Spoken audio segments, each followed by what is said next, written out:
that was fighting for gay rights, and people were killed. Nobody was killed at Stonewall. Nobody was killed. This video is sponsored by Squarespace. Alright, so I wanted to make this video to talk about something that's been low-key bubbling under the surface for years. And now we finally have some answers. Alaska, who competed on season 5 and won the crown of All-Stars 2, was recently on Kelly Mantle's new talk show, where she ended up speaking on a long-time rumor that's been circulating for the past couple years. Originating shortly after All-Stars 7's All-Winner season aired, people wondered why Alaska wasn't even considered to be part of the cast, especially since they didn't even contact her to see if she had interest. Well, the word on the street for a while was that World of Wonder did not want anything to do with Alaska because of her close ties to Willa, along with them running a business together with their super popular Race Chaser podcast. Yet for a while, she sort of just beat around the bush about their situation. It's why even I was holding out hope that maybe production just distanced themselves a little bit from her, but that they hadn't just discounted her out completely. Unfortunately, Alaska went into pretty big detail that World of Wonder no longer speaks to her at all, not having invited her to anything, and that she recalls a couple years back, one of the main producers of the series had told one of her colleagues that they were really disappointed in Alaska for deciding to work alongside Willem on their new podcast. Why do you think that you were not asked to go back on All Stars Winners? Well, they don't want to talk to me. So they just don't talk to you at all? And I think it comes back to the fact that I have a podcast with Willem, because Willem is sort of very on the outs with World of Wonder. And so when I decided we wanted to do a podcast together, Theron was like, "We're really disappointed that you're doing a podcast." He didn't say that to me. He said that to someone here, like someone on my team. Oh, right. And I never really put two and two together until like it was like ghosted and like the door was closed. And now it's like a joke. It's like the door is fully closed. But I would love to go back. I think they need to open that door. I would love that. It put Alaska in a very uncomfortable situation, where it was as if she had to choose between having a good relationship with the RuPaul's Drag Race production or maintaining her friendship with Willem that had blossomed into a podcast where they were reviewing the show together. Naturally, she ended up choosing to continue expanding her platform of the podcast, which ended up resulting in a good move for her in the long run. But with the hype that's being built around All Winners 2 happening within the next couple years, the thought of Alaska most likely not even being a consideration from World of Wonder does not sit right with me. That being said, it opened up a whole new topic, which is what happens when World of Wonder no longer considers you someone that they want to align themselves with. Who are some of the blacklisted queens, and how did we even get to this situation? Well, we're gonna get into it, but first, please support today's sponsor. This video is sponsored by Squarespace. Alright, if you're doing literally anything online right now, you probably know how messy it gets. Your links are in one place, your shop's in another, your newsletter floating around somewhere, and keeping it all looking halfway decent is a full-time job. That's why I switched to Squarespace. It gave me one space where everything just works. I've got my site, my content, my store, my updates,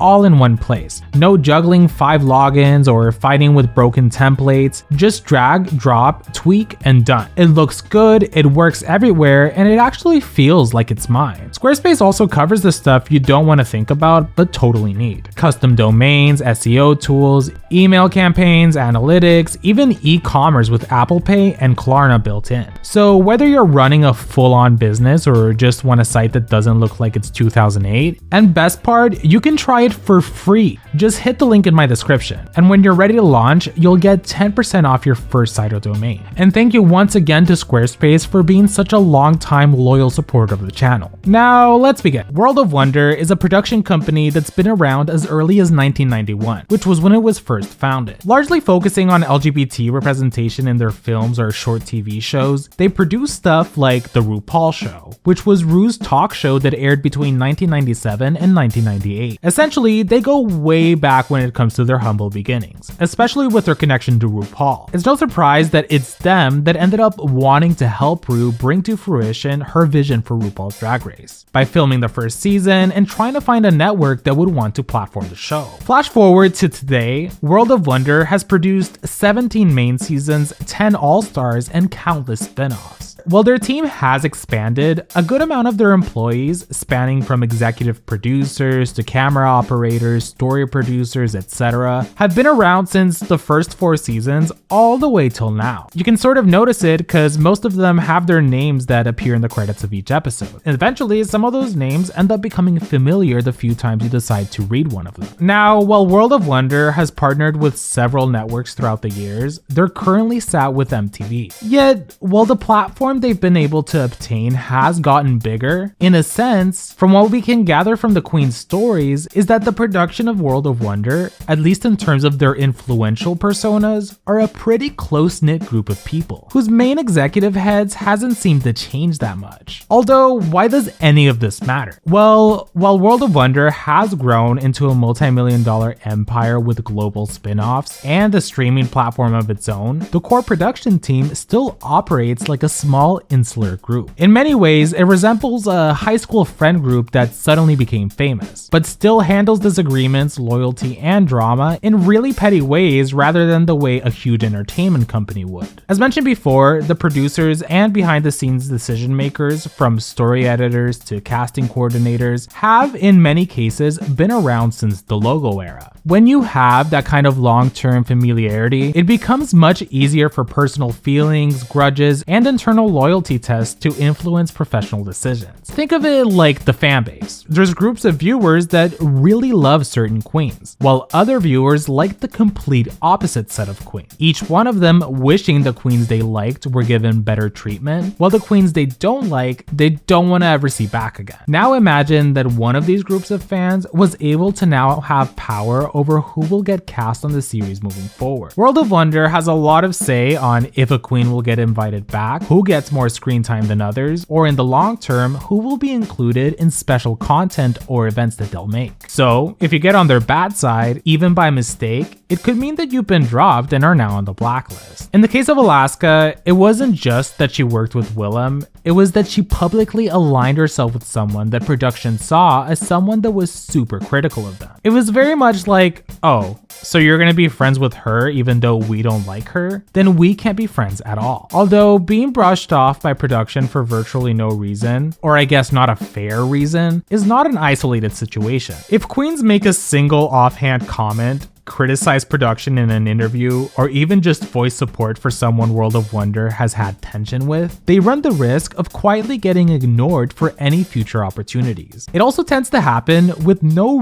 real communication to the individual. It's more like they randomly ghost you. They'll stop getting emails, they won't invite you to events, no special press things, no DragCon features, and absolutely no All-Stars call. It's silent but effective. That's why sometimes the queens who get blacklisted don't even know why. I mean, if anything, Pearl was one of the only queens who straight up got called by a member of the production team, who was super upset about the comments that she had made in an interview. So they wanted to tell Pearl through the phone that she would never be able to get on All-Stars. Naturally, they clearly learned their lesson from confronting a queen in this manner, but it became very apparent that if you made even a one-off comment in an interview, they aren't afraid to burn their bridge. The only difference now is that they'll think twice before going out of their way to call a queen and say it to their face. What stemmed from this is an ecosystem that's become a sort of a circle jerk. The queens who play by the rules and stay friendly with production get all the perks, and those that don't or who simply ruffle feathers fade into the background, regardless of how beloved they are by fans.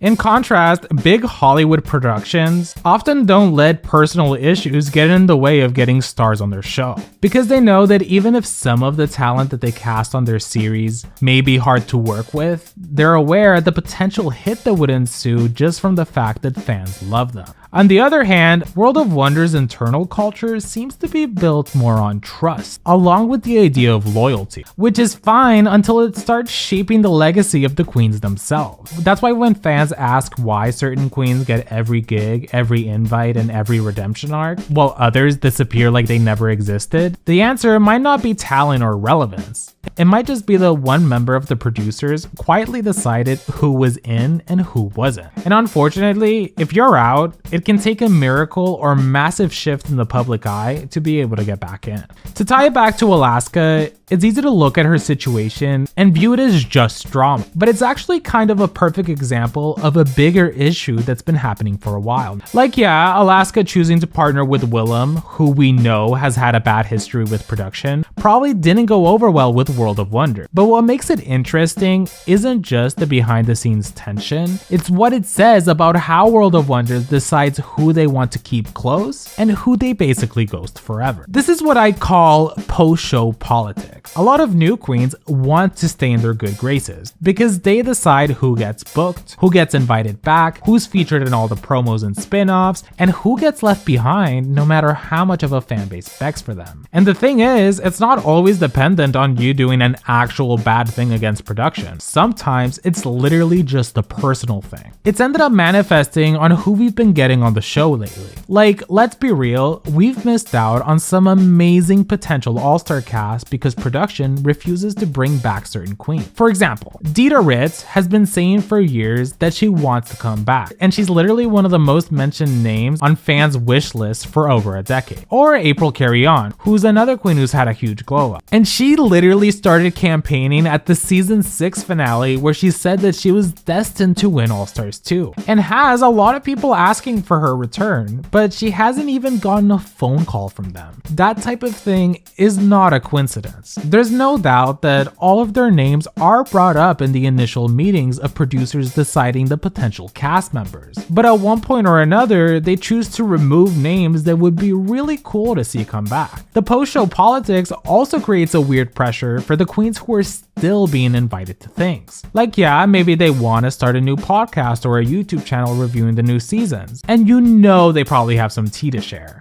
but they're too scared to really say anything because they don't want to risk losing that relationship with World of Wonder. That's not to say that queens who are still getting all the gigs don't have the exact same opinions as those that are blacklisted. They probably do. A lot of them are even actively friends with Willem. It's just that they've learned how to keep things cute and play the game. It's less about being fake and more about being strategic, because once you're on World of Wonder's good side, you kind of want to stay there. But the downside is that we, as fans, sort of end up losing out too. What's interesting is that there's actually been examples where queens seem to have burned down their bridge with World of Wonder only for them to sort of be forgiven by them, and they randomly get an invitation to return. Jasmine Masters, for instance, uploaded in January 2016 a video titled RuPaul's Drag Race F'd Up Drag, where she went in on the show for popularizing younger queens who weren't putting enough effort into their look. Since from Jasmine Masters' perspective, the era of skinny queens wearing nothing but a bra and panties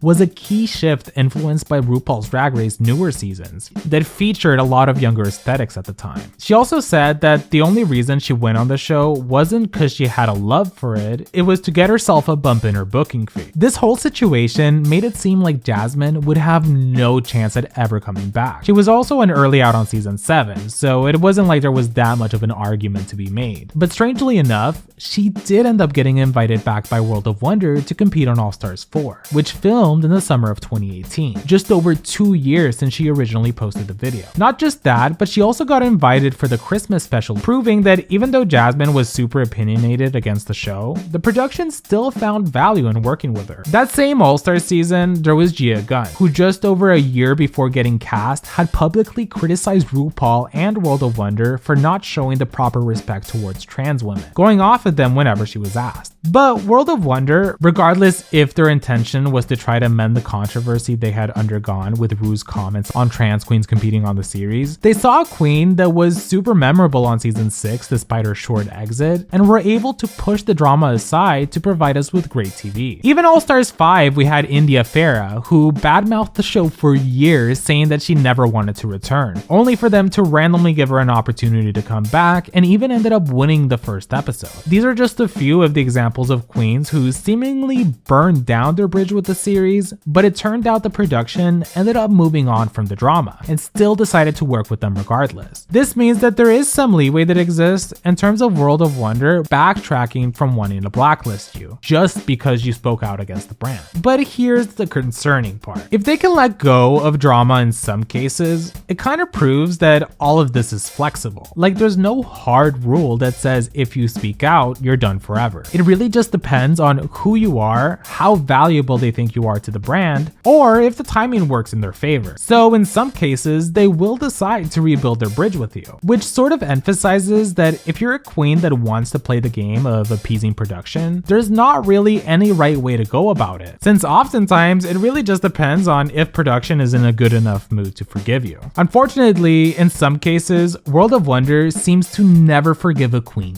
ever. Yes, there's queens like Willem who they have ample reason to not want to forgive her, but then there's the case for Courtney Act. Courtney has become such a superstar in the last 10 years, which is saying a lot because her career goes all the way back to the early 2000s when she competed on Australian Idol. That's why it was sort of shocking that once RuPaul stepped down as the host for Drag Race Down Under, that it ended up being given to Michelle Visage to host, instead of handing it over to Courtney Act, who would have been the perfect fit, given that she actually knows about Australian pop culture and references. Regardless, ever since Ru blocked her on Twitter in 2015 and unblocked her a couple years later, it seems that much like Alaska, production has abandoned any form of communication with her. What's more is that in her podcast, Courtney discussed her current feelings and what she would say to RuPaul if they found each other in the same room again. What would Courtney say to RuPaul if they were in a room alone together? Oh, that's a good one. I would probably say, oh God, I've had my back, so who knows how my brain will work. But I would probably say, I understand that there has been some sort of tension and something done on either side to the both of us. But ultimately what I'd really like to say is I'm so grateful for everything that you have given the world and given me as a young person. I was inspired to this path in part because of you. The opportunity that I have been given because of Drag Race, and I think I can say this now because I've had enough time and distance from the thing that I've healed, and I can see the value and the benefit, and I'm so grateful for the opportunity to have been on Drag Race and the way that it has given me the life that I have now. If you want to know more about Courtney Act, you can watch this video I made a while back. It'll be linked below. That's why something like Race Chaser was such a shift. It wasn't just a recap podcast. It was one of the first real examples of queens building their own platform that didn't have to depend on World of Wonder at all. For a while, World of Wonder had control over most of the post-show content. If you wanted to recap Drag Race or do makeup videos or even just react to lip syncs, the dream was to get brought onto their channel. That was the goal, but suddenly queens were realizing they could just start their own channels or their own podcast, and instead of waiting to be invited back or picked for a web series, they could speak directly to their audience, sometimes with even more of a reach. That shift freaked World of Wonder out a little, especially when conversations started to get more honest, more unfiltered, and more out of their hands. And with Race Chaser, the added layer was Willem, who's been very open about her issues with World of Wonder and not afraid to expose things that they'd rather keep quiet. So Alaska partnering with Willem wasn't just a casual business decision. It was kind of a threat to the carefully polished version of Drag Race that World of Wonder likes to protect. And you can almost sense that tension in the way that they treated her after. What started off as a rumored blacklisting didn't even feel that far-fetched when it was first brought up, especially when you think about how much they would have wanted to avoid giving Willem even more ammo. Even though, let's be honest, Willem hears everything anyway. So many queens still love her and keep her in the loop, which kind of defeats the whole point of trying to shut her out. Like, whether or not Alaska gets on the next all-winner season, Willem is still gonna find out every single bit of tea regarding it. That's a pretty significant part on what makes the Alaska situation feel so different. Like, this isn't just some queen that they had a falling out with. This is Alaska, one of the most beloved winners, someone who helped carry the early All-Stars era, and someone who's still super visible and respected in the community.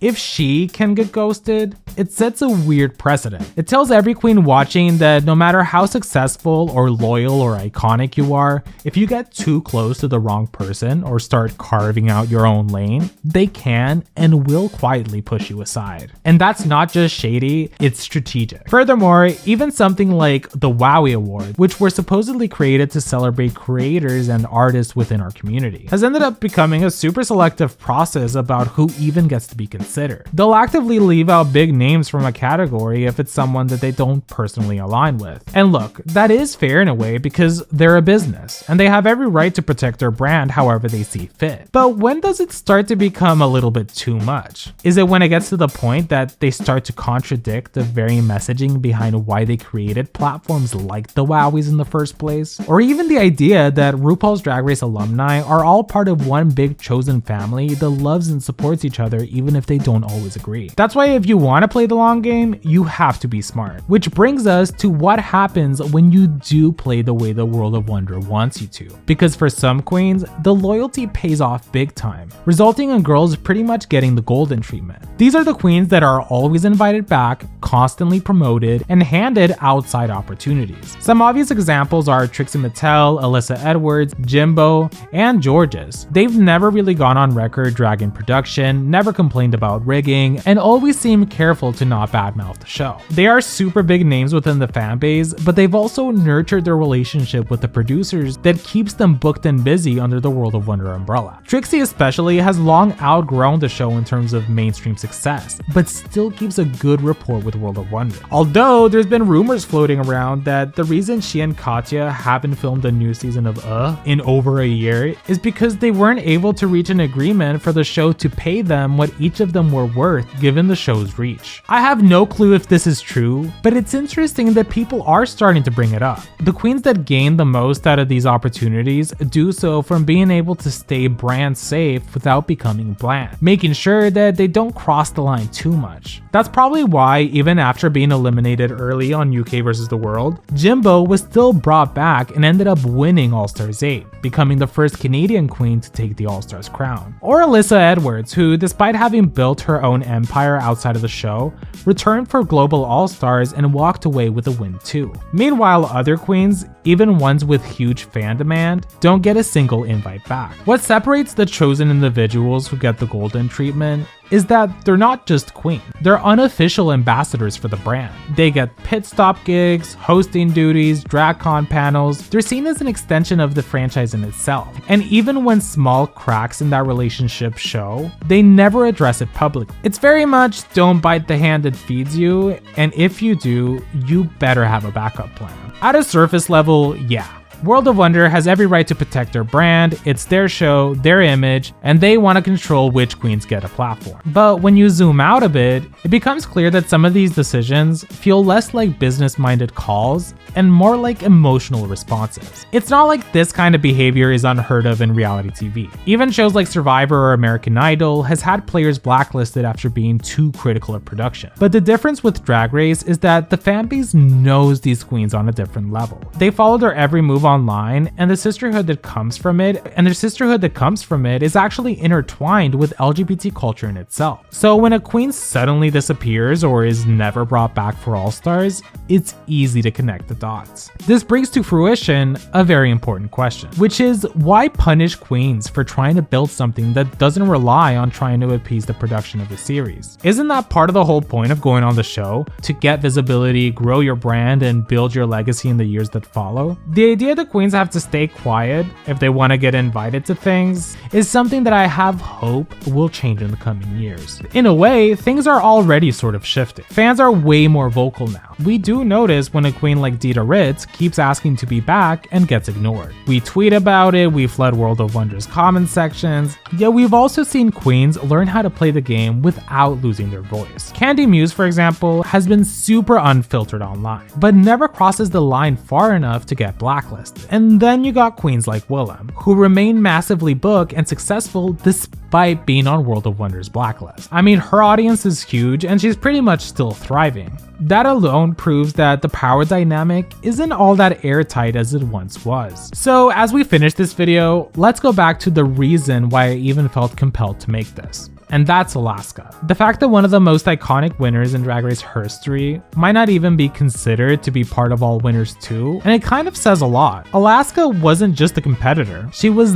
the Drag Race superfan who got on the show and became a superstar. If even she can be sidelined, it shows that nobody is really untouchable once you fall out of World of Wonder's inner circle. This video isn't meant to be about me hating on the show. I'll always love Drag Race. It's done so much good in building our community community up. But it's hard not to feel a little bit uneasy when queens who've helped build this empire, especially queens that a lot of us have grown up with and rooted for and seen how they evolve, can be quietly pushed aside for reasons that we may never fully understand. And it makes me wonder that if a queen can win herself the crown, become a franchise legend, yet still not get invited back, what does the crown really mean anymore? Thanks again to Squarespace for sponsoring this video. If you'd like to support the channel, make sure to support my sponsor. By clicking the link in the description, you can get 10% off your first site or domain. If you enjoyed this video, please give it a quick like and comment below to help me out with the algorithm. I want to take a moment to thank my patrons. In the Elite Pink Squad, we have Matthew Burns, Gay Uncles, Sari Tish, Natasha De Leon, Las Pocitas, Cool Gal Nan, and Jetsam Adams.